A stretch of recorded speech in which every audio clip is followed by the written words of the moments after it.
안녕하세요. 수다봉더 시스톤입니다. 선덕여왕에 대해 요청해주신 구독자님 계셨는데 오래 기다리셨죠? 자, 오늘은 삼국시대 신라 제27대 왕 선덕여왕 이야기 해보겠습니다. 여러분 수다봉 영상은 야사가 포함되어 있습니다. 감상에 주의해주세요. 우리나라 역사상 최초의 여왕이 바로 선덕여왕이지요. 신라사직 992년 동안 여왕이 3분 계셨는데 그중 선덕여왕이 첫 번째입니다. 선덕여왕의 이름은 김덕만, 신라 제26대 진평왕의 딸입니다. 진평왕은 딸이 셋 있었는데 첫째는 덕만, 둘째는 천명, 셋째는 선화입니다. 선화 공주는 여러분들이 또 잘 알고 계시는 서동설화의 주인공이죠. 삼국사기에는 덕만의 성품이 너그럽고 어질며 명석하고 민첩하였다. 진평왕은 아들이 없어 나라 사람들이 덕만을 왕으로 세우고 성조 황고의 칭호를 올렸다 라고 쓰고 있습니다. 자, 그런데 화랑세기 필사본에는 선덕여왕이 왕이 되게 된 과정에 대한 좀 다른 기록이 있습니다. 선덕여왕 덕만이 일단 장녀가 아니라 천명이 장녀로 기록되어 있는데요. 천명공주는 신라 제25대 진지왕의 둘째 아들 용춘과 사랑에 빠지게 됩니다. 용춘의 형 용수는 진지왕의 뒤를 이어 왕이 될 예정이었는데 진지왕이 주색에 빠져 음란하고 정사가 어지러워지자 4년 만에 폐위되면서 26대 진평왕으로 등극하게 됩니다. 태상태후는 진지왕의 왕후였던 지도왕후가 다시 진평왕을 모시도록 명령을 했고 지도왕후는 그 뜻을 따라 진평왕을 모시게 됩니다. 용수 용천 형제는 궁에서 진평왕이 친아버지인 줄 알고 자라게 되었는데 자라면서 진평왕이 친아버지가 아니라는 사실을 알고 충격을 많이 받고 몹시 슬퍼했다고 합니다. 천명공주도 용수 용춘이 이복 형제인 줄 알고 있다가 나중에 숙부와 조카 사이라는 것을 알게 되었는데요. 당시 신라 왕실에서는 숙부와 조카 사이의 사랑은 아무 문제가 되지 않았습니다. 천명공주는 용춘을 짝사랑하게 되었죠. 짝사랑으로 고민을 하던 천명공주는 어머니 마야왕후에게 그 속마음을 털어놓는데 남자 중에 용숙 같은 남자는 없습니다 라는 말을 합니다. 용춘이 용수의 동생이기 때문에 숙자로 표현을 한 것인데 마야왕후는 용수로 잘못 알아듣습니다. 당시 진평왕은 아들이 없었기 때문에 오히려 잘 되었다며 이 마야왕후와 진평왕은 용수를 사이로 삼아 왕위를 물려주고자 했죠. 용수는 이 제안을 거절했지만 진평왕과 마야왕후가 밀어붙여서 용수는 천명공주와 결혼을 하게 됩니다. 천명공주와 용수가 결혼을 한 다음에서야 마야왕후는 자신이 실수를 했다는 것을 알게 됩니다. 천명이 사랑하는 대상이 용춘임을 깨달은 이 마야왕후는 밤에 궁중파티를 열어서 이 천명과 용춘이 은밀하게 밤을 보낼 수 있도록 주선을 해주죠. 한편 아내인 천명의 마음이 이 동생 용춘에게 있다는 것을 눈치챈 용수는 자신은 몸이 아프다며 용춘에게 네가 공주를 모시고 그 마음을 잘 위로해드리거라 하면서 슬며시 자리를 비켜주곤 했다고 합니다. 천명은 어머니 마야왕후와 남편 이 용수의 도움으로 용춘과의 사랑을 은밀히 이어나갈 수 있었습니다. 자, 그런데 덕만공주가 아버지의 총애를 얻어 천명공주를 제치고 제1공주의 지위를 차지한 뒤부터 귀류는 다르게 흐르게 됩니다. 덕만은 후사를 낳아야 하는 임무가 있었기 때문에 용춘을 자신의 짝으로 낙점합니다. 진평왕도 덕만과 같은 생각이어서 용춘은 덕만과 함께 지내게 되는데요. 진평왕과 덕만은 아마 천명과 용춘의 관계를 몰랐던 게 아닌가 싶습니다. 그런데 덕만의 어머니 마야왕후가 사망을 하고 진평왕의 계비 승만왕후가 들어왔는데 승만왕후가 아들을 낳게 되면서 덕만공주의 자리가 위태로워진 상황이 됩니다. 그런데 성만왕후가 낳은 아들이 이문에 죽임을 당하게 됩니다. 덕만과 용춘이 승만왕후가 낳은 아들의 죽음과 관계가 있는지는 정확하게 알 수가 없지만 승만왕후는 이들과 관계가 있다는 생각을 한 것 같습니다. 승만왕후는 덕만공주의 정치 참모 역할을 하고 있던 용춘을 미워했고 용춘을 지방으로 자천시키고자 했죠. 용춘은 덕만공주와의 사이에서 자식이 생기지 않아. 내가 죄인입니다. 라면서 스스로 떠나는 모양새로 덕만의 곁을 떠나게 됩니다. 사실 용춘은 덕만을 존중하고 정치적 참모로서의 역할에 충실했지만 정황상 덕만을 사랑했던 것은 아닌 것 같습니다. 천명을 여전히 마음에 품고 있었던 것이죠. 용춘이 떠나자 진평왕은 용수에게 덕만을 모시라는 명을 내립니다. 이미 천명과 결혼을 했음에도 말이죠. 하지만 이 용수와 덕만 사이에도 아이는 생기지 않았고 그 사이 용수가 사망을 하게 됩니다. 그리고 아버지 진평왕의 뒤를 이어 왕이 된 덕만은 여왕, 그러니까 선덕여왕이 된 이후 용춘을 다시 불러서 남편으로 삼게 되자 용춘과 천명의 사랑은 다시 벽에 부딪히게 되죠. 하지만 왕명을 거역할 수 없었기 때문에 용춘은 선덕여왕과 부부가 됩니다. 여전히 천명공주를 사랑했던 용춘은 이번에도 선덕여왕과의 사이에서 자식이 생기지 않는다는 핑계를 대고 여왕의 곁을 떠나려고 했고, 용춘의 뜻이 너무나 확고한 것을 알게 된 덕만은 할 수 없이 용춘을 다시 한번 놓아줍니다. 그리고 용춘의 뒤를 이어 을제가 여왕의 남편 겸 국정총괄자의 지위에 오르게 됩니다. 이후 용춘은 천명공주와 정식으로 결혼식을 올려서 정식 부부가 되었고 딸들을 낳으며 행복하게 살았다고 하고, 천명과 용수 사이에서 태어난 아들 김춘추를 함께 양육했다고 합니다. 삼국사기나 삼국유사에는 이 용수와 용춘이 같은 인물인 것으로 기록되어 있습니다. 자, 삼국사기를 살펴보면 선덕여왕은 결혼을 하지 않은 것으로 나오고, 삼국유사에는 숙부 음갈문왕과 혼인을 한 것으로 나오고, 또 조금 전에 언급한 화랑세기 필사본에서는 세병의 남편이 있었던 것으로 기록되어 있습니다. 하지만 세 문헌의 기록에는 다 아이를 낳았다는 기록이 없는 것으로 봐서 선덕여왕 슬하에 자식이 없었던 것 같습니다.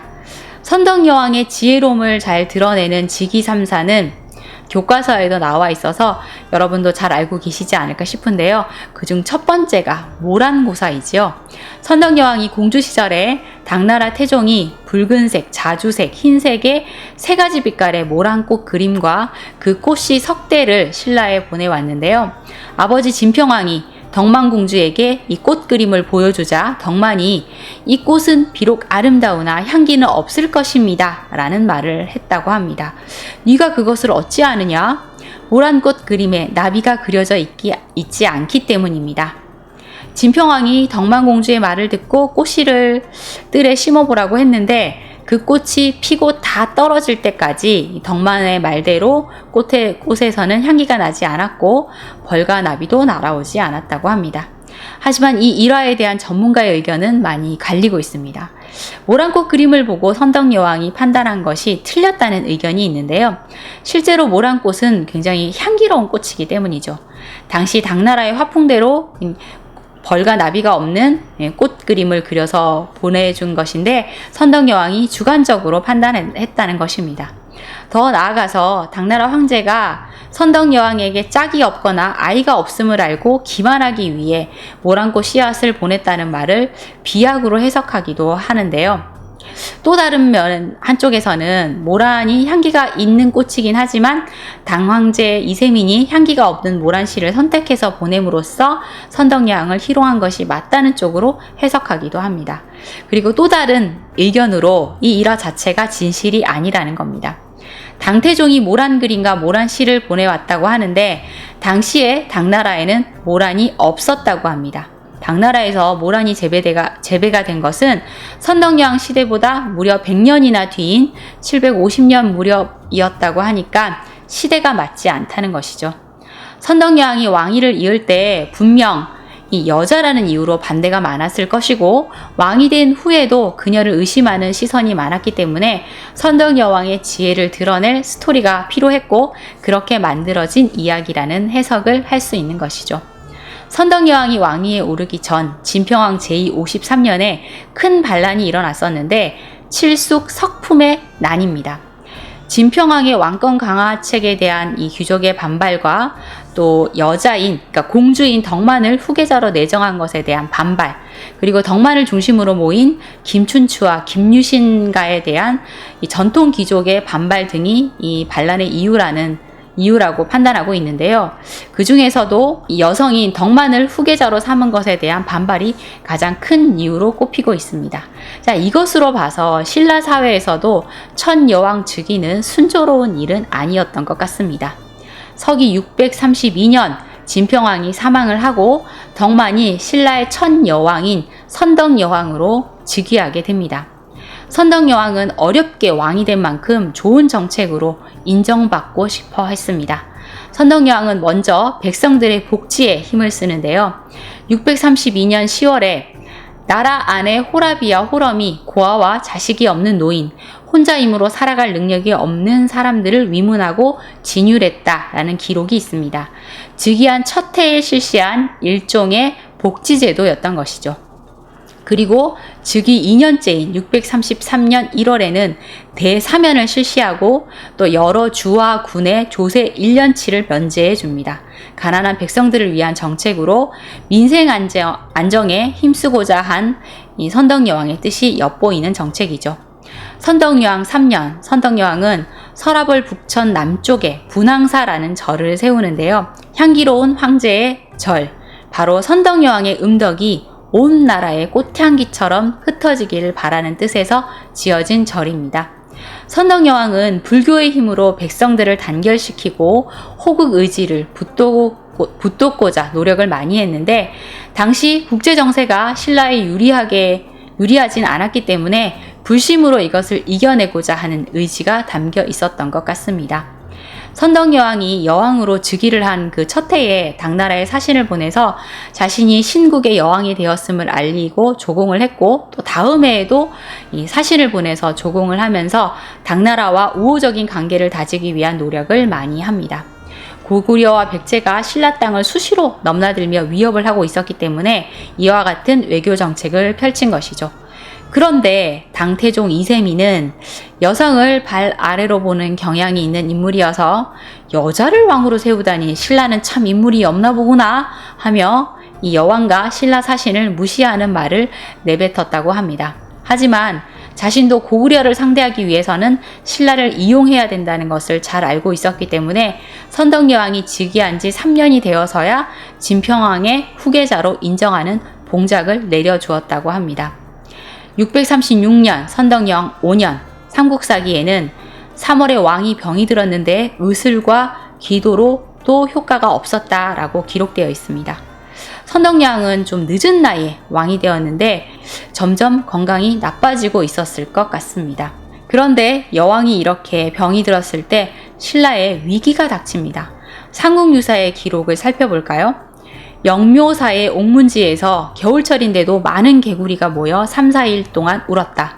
사람들이 이를 괴이하게 여겨 왕에게 물었다. 왕은 급히 각간 알청과 필탄 등을 시켜서 정예병사 2,000명을 뽑아서 서쪽 교회에 가서 여근곡을 탐문하면 반드시 적병이 있을 것이니 습격해 죽여라고 했다.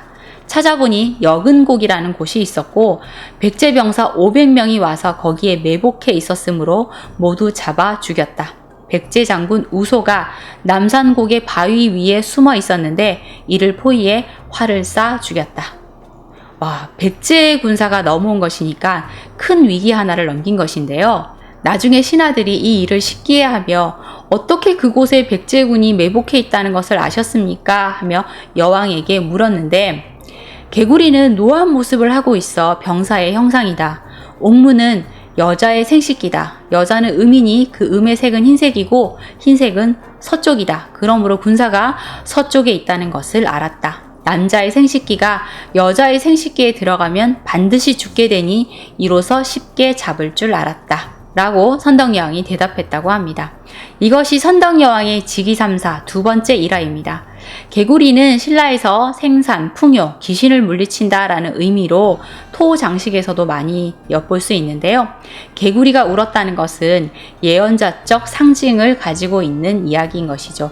이 일화에 설화적 요소가 없는 백제본기의 기록을 살펴보면 우소가 이끄는 백제의 군사가 독산성으로 진격해 온다는 첩보를 받은 여왕이 장군 알천과 필탄에게 물리칠 것을 명령했다라는 기록이 있습니다. 이 기록이 삼국사기에는 설화적 요소가 가미된 이야기로 만들어지면서 전투가 벌어진 변경의 옥문곡을 이 궁궐 근처에 있던 옥문지로 바꾸면서 여왕의 예언자적 능력을 표현하고자 한 것입니다. 이것이 또 삼국유사에서는 여근곡이라는 장소로 변경이 되는데요. 여왕의 신비한 능력을 더 강조하기 위해 심화된 이야기가 아닌가 싶습니다. 당시 여왕이라는 이유로 무시당하기 일쑤였던 선덕여왕이기에 이런 설화적 요소가 있는 이야기가 필요했던 것 같습니다. 선덕여왕이 뽑은 최고의 인재는 김유신과 김춘추라고 할 수 있겠는데요. 진골이긴 하지만 가야의 후손이라는 치명적 약점 때문에 당시 신라 귀족으로부터 소외감을 느꼈을 김유신, 그리고 김춘추는 천명공주의 아들이지만 아버지가 용수, 그러니까 폐위된 진지왕의 아들이라는 신분적 약점을 가지고 있었는데 그럼에도 이 두 사람을 과감히 등용했던 것입니다. 당연히 기존 이 귀족 세력들은 엄청난 반대를 했겠지만 선덕여왕의 이 과감한 선택은 결국 옳은 결과를 만들어내죠. 인재를 키우는 것의 중요성을 잘 알고 있었던 선덕여왕은 많은 신라의 귀족 자제들을 당나라로 유학 보냈고 자장법사가 유학을 다녀와서 불교적, 문화적 조력자로서의 역할을 톡톡히 해냅니다. 641년 선덕여왕 제10년에 백제 의자왕이 즉위를 하는데 신라는 큰 어려움에 부닥치게 됩니다.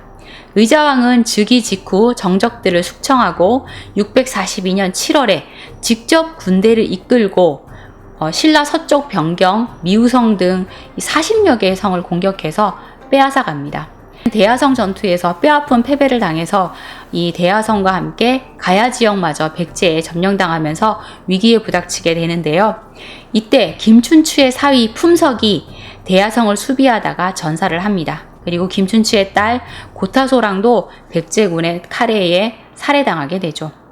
그리고 고구려 백제 연합군에게 당나라와의 소통 창고이자 이 무역항이던 당항성마저 빼앗기면서 엄청난 위기에 봉착되게 됩니다. 이런 대외적 위기 상황이 계속되자 신라 내부에서는 선덕여왕의 정치 능력에 대한 논란이 일게 됩니다. 특히 대야성의 책임자가 김춘추의 사위 품석이었기 때문에 반대파들의 정치 공세가 엄청났을 것 같습니다. 자, 이 위기를 어떻게든 타개하기 위해 김춘추는 딸과 사위를 잃은 충격을 딛고 고구려에 지원을 요청하러 갑니다. 여기서 그 유명한 김춘추의 별주부전 기토지설이라가 나옵니다. 당시 고구려는 영계소문이 쿠데타를 일으켜서 영유왕을 시해한 후 보장왕을 세우고 정권을 잡고 있었기 때문에 연계소문의 의견이 굉장히 중요했죠. 연계소문은 출병을 해주는 대가로 중령 이북 땅을 할양해 달라고 요구합니다. 하지만 김춘추로서는 들어줄 수 없는 요구였죠. 선왕인 진흥왕이 피를 흘려가며 획득한 땅을 하루아침에 내줄 수는 없는 것이니까요. 김춘추가 난색을 표하자 연계소문은 그럼 나도 출병해서 도와줄 이유가 없다면서 김춘추를 옥에 가두어 버립니다. 김춘추는 어떻게 하면 이 위기를 타개할까 또 고민을 하다가 시종을 시켜서 고구려의 또 다른 실권자 선도회에게 이 비단을 뇌물로 바치면서 구원 요청을 하는데요.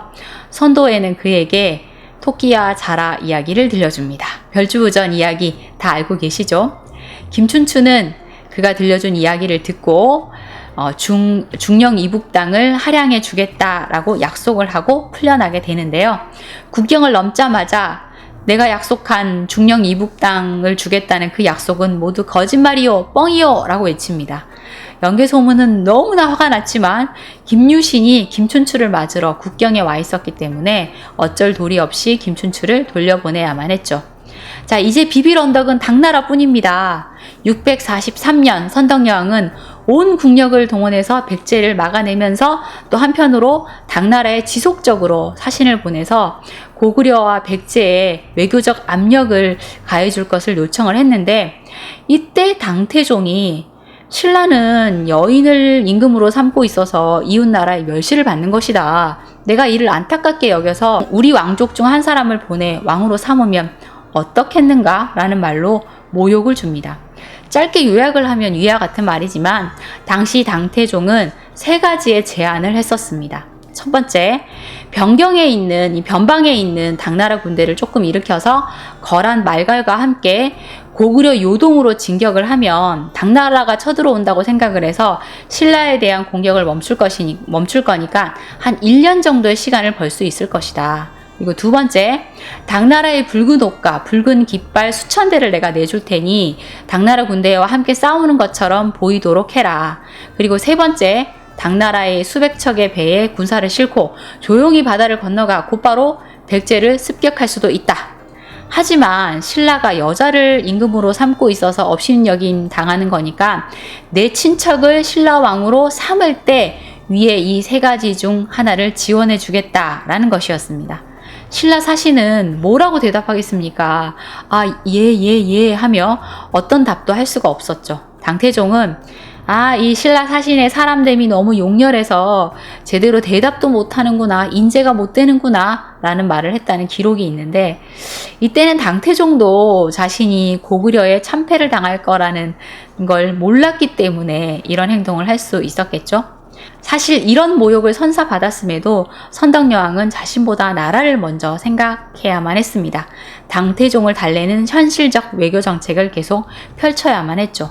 당태종은 사실 신라가 고구려의 원병 요청을 먼저 했기 때문에 거기에 살짝 삐져서 이런 말을 던진 것인데요. 다음 해에 이 당태종을 달래기 위해 사신과 조공을 보내는 정책을 써야만 했습니다.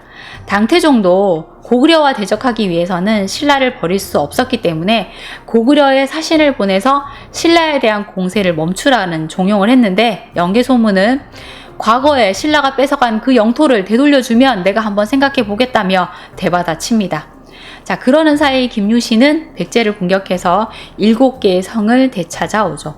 선덕여왕은 사실 나이도 많고 또 병든 몸이었기 때문에 전선을 누빌 수 없는 핸디캡을 가지고 있었고, 그래서 결국 용병술로 백제에 맞서게 되는데요. 이런 선덕여왕의 용병술을 받쳐준 사람이 바로 김유신이었던 겁니다. 644년 5월 당나라가 고구려를 침략하자 당나라와 우호적인 관계를 계속 이어가야 했던 신라는 군사 3만을 지원했는데, 그 때문에 신라의 군세가 많이 약화되게 됩니다. 그러자 백제가 재차 침입을 해와서 다시 7개의 성을 빼앗아 갑니다. 그리고 이어서 고구려군이 당나라의 대군을 물리치게 되자 신라는 더욱더 불리한 상황이 되고 말죠. 신라는 이처럼 엄청난 위기에 몰리게 됐지만 당시 군권을 장악한 김유신과 외교권을 장악한 김춘추가 신라의 중심으로 떠오르고 있었습니다. 그리고 이때는 알 수 없었겠지만 삼국의 중심도 서서히 신라 쪽으로 옮겨오고 있었습니다.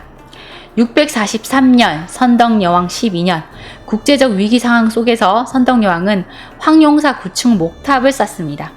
당나라에 유학을 갔다 온 이 자장법사에게 종남산 원양선사가 대궐 남쪽에 있는 이 황룡사에 9층탑을 세우면 해동의 여러 나라가 모두 그대의 나라에 항복할 것이다 라는 말을 해서 자장법사가 이 말을 여왕에게 전했다고 합니다. 또 설화적 요소가 있는 이야기에서는 자장법사가 오대산에서 수도를 하던 중에 꿈에서 현신한 이 문수보살을 만나서 같은 말을 들었다고 하기도 합니다.